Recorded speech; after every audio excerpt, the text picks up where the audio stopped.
चीज है, ठीक है, विकास हुआ है। विकास होने का ये मतलब नहीं है जो जनता को लगातार आप छलनी करते जा रहे हैं। हमारे देश के जो अंतर्राष्ट्रीय समझौते हैं वो सब लगे हुए थे इस देश को बांटने के लिए। मुगलों से बदतर सरकार भारत में अभी चल रही है।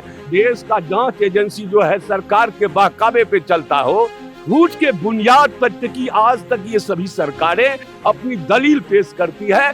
15 लाख रुपया दे रहे थे, वो देख लीजिए आप। अपने पिताजी के घर से कोई नहीं देता। 5 किलो चावल पर, 5 किलो गेहूं पर आप जो जनता को ठग रहे हैं वो नहीं चलेगी ना। देखेगा पूरा हिंदुस्तान, देखेगा सारा जहान। जो पूरे देश में सभी मुख्यमंत्री के पास 10 विभाग 15 विभाग रहते हैं, लेकिन ये फर्जीवाल के पास एक भी विभाग नहीं है। नेता सब जो है इस देश में बदनाम हो चुका है, कलंकित हो चुका है। नमस्कार, मेरा नाम शिवम चौबे है और आप सभी देख रहे हैं सौगंध टीवी। आज हम मौजूद हैं दिल्ली के कैनॉट प्लेस में। बात करेंगे जय महाभारत पार्टी के राष्ट्रीय कन्वीनर श्री सज्जन कुमार झा जी से और जानेंगे उनकी राय आने वाले चुनाव और देश की राजनीति के बारे में। क्या लगता है सज्जन जी, जिस तरीके का माहौल इस समय देश की राजनीति भी चल रहा है, एक तरफ विपक्ष आरोप लगाता है कि 2 उद्योगपतियों द्वारा इतना ज्यादा चंदा दिया गया भारतीय जनता पार्टी को, तभी इतने चंदे मिले हैं, और जब लिस्ट आती है सामने तो वो 2 उद्योगपतियों का नाम ही नहीं होता। दूसरी तरफ दिल्ली की राजनीति की बात करें तो अरविंद केजरीवाल को समन पे समन दिया जा रहा है, पर वो ईडी के सामने पेश नहीं हो रहा है। कह रहे हैं ये जो राजनीति हो रही है देश की, मैं इसका हिस्सा नहीं बनना चाहता, ये तो बदलेगी राजनीति हो रही है। देखिए, सारा चीज, सारा पैमाने आपके पास है, आपके साथ है। जो आप देख रहे हैं, आप भी यूथ हैं, ठीक है। कोई कहता है क्या और नहीं कहता है क्या। आजादी का 75 साल बीत गया। इस देश में जितने भी दल, चाहे वो राष्ट्रीय हो या क्षेत्रीय हो, उसने जनता को दूह डाला है। सिर्फ अभी तक ये पोजीशन है जो 20% लोग थोड़ा ठीक से रह रहे हैं और 80% का जिंदगी जो है न कीड़े मकोड़े की तरह है अभी भी गांव और कल्याण में। हमारे देश में 20 करोड़ आदमी रोड पे सोता है और 20 करोड़ से ज्यादा आदमी भीख मांगता है, और उस देश के राजनेता आत्मनिर्भर की बात करती है। ये मुझे हंसी लगता है कभी काल। इसलिए जो बहुत बात है, बहुत सारी चीज है, ठीक है, विकास हुआ है। और विकास होने का ये मतलब नहीं है जो जनता को लगातार आप छलनी करते जा रहे हैं, करते जा रहे हैं, करते जा रहे हैं। जनता नहीं बोल पा रही है क्योंकि वो देख रहा है जो थोड़ा राम मंदिर का बहाना है, ये है, वो है, सारा चीज है। सारे चीज में आपने ठीक किया है, ये भी बात तय है। क्योंकि राहुल गांधी ये कांग्रेसी परिवार है, ये कांग्रेस परिवार ने ऐसा घिनौना का काम किया है, ऐसा घिनौना काम किया है जो इस देश में भारत और पाकिस्तान दोनों आजादी के बाद एक साथ युद्ध लड़ा था। और कुर्सी की लड़ाई ने, चूंकि जिन्ना को प्रधानमंत्री बनाना था, और सभी जानते हैं जो नेहरू परिवार का ही संतान था जिन्ना, जिसे कुर्सी पर पाकिस्तान में बिठा दिया गया, उसका भूल क्या हुआ। तो जो हो रहा है सो तो हो ही रहा है तंगी में। हमारे देश के जो अंतर्राष्ट्रीय समझौते हैं वो सब लगे हुए थे इस देश को बांटने के लिए, क्योंकि भारत पूरे दुनिया पे पहले राज करता था और विदेशी षड्यंत्र की तरह इस भूमि को तोड़ा गया, करोड़ा गया, मरोड़ा गया तरह तरह से, और यहाँ के राजनेता को बैठा दिया। और आजादी के बाद सभी दल का ये हाल है, अभी तक कोई भी दल उससे अछूता नहीं है। वो ये हाल है जो अंग्रेजों से और मुगलों से बदतर सरकार भारत में अभी चल रही है। जिस देश का पुलिस क्राइम कराती हो, जिस देश का जांच एजेंसी जो है सरकार के बहकावे पे चलता हो, जिस प्रदेश का, इसका प्रशासनिक ऑफिसर जो है उसका कोई बात ना मानता हो, अपने फेरा में लगा होता हो, तो वैसे देश में आप कहाँ की सत्ता, कहाँ की शासन और कहाँ का न्याय खोजेंगे। आप जानेंगे तो आपको हैरत लगेगी। जो इस देश में 5 करोड़ लोअर कोर्ट से लेके और सुप्रीम कोर्ट तक मुकदमे पेंडिंग है, न्याय के लिए लोग गुहार लगा रहे हैं। और 5 करोड़ मुकदमा जो है वो जिले में होता है, जो प्रखंड से लेके और डीडीसी स्तर का होता है, चकबंदी वगैरह का उसका भी मुकदमा होता है। 5 करोड़ वो मुकदमा है। 10 करोड़ मुकदमा हमारे देश में पेंडिंग चल रहा है। उस देश का क्या हाल करेंगे आप? जय श्री राम बोलते रहेंगे, आपको न्याय मिलता रहेगा। कहीं कोई न्याय त्याय नहीं है। झूठ का अंबार, झूठ के बुनियाद पर टिकी आज तक ये सभी सरकारें अपनी दलील पेश करती है, केवल जनता को दिखाने के लिए, कुर्सी पाने के लिए, और कुछ नहीं है। आप ये सुनेंगे तो तय होगा। आप देखे होंगे जो कोरोना के बाद हमारे देश में 24,000 बेरोजगार नौकरी से निकाल दिए गए और अभी तक वह घूम रहा है। इस पर कोई चिंता नहीं है। 2 करोड़ नौकरी दे रहे थे हर एक साल, वो देख लीजिए आप। 15 लाख रुपया दे रहे थे, वो देख लीजिए आप। ये बॉन्ड जो आया है, जिसके बारे में आपने पूछा है, बड़े आसानी से अमित शाह जी ने कह दिया जी ये बॉन्ड जो है ना, ये बॉन्ड ब्लैक धन को बचाने के लिए किया गया है। अरे ब्लैक धन करने के लिए किया गया है ना।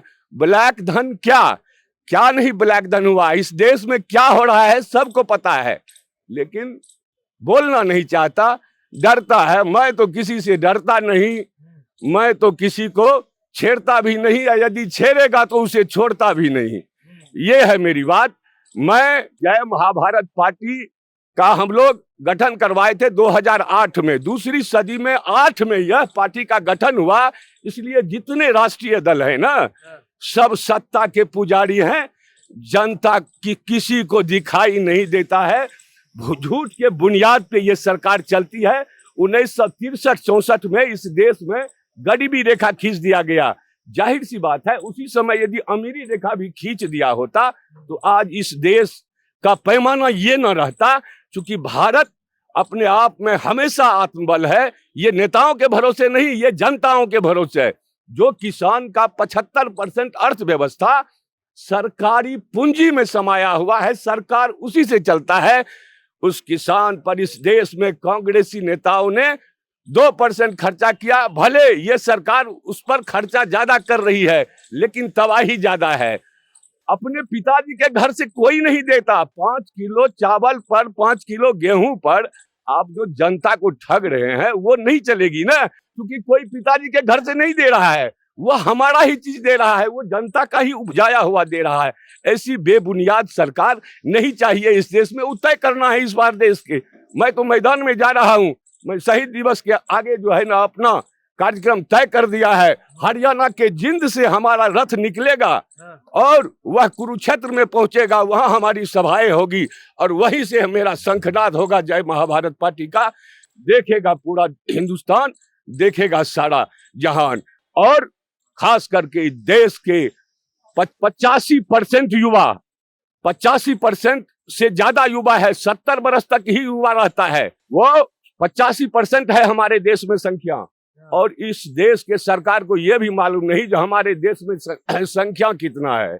अरे हमारे देश में जनसंख्या जो है 150 करोड़ नहीं, 200 करोड़ के पार कर चुका है। ये सब जनता को झुठला रहा है।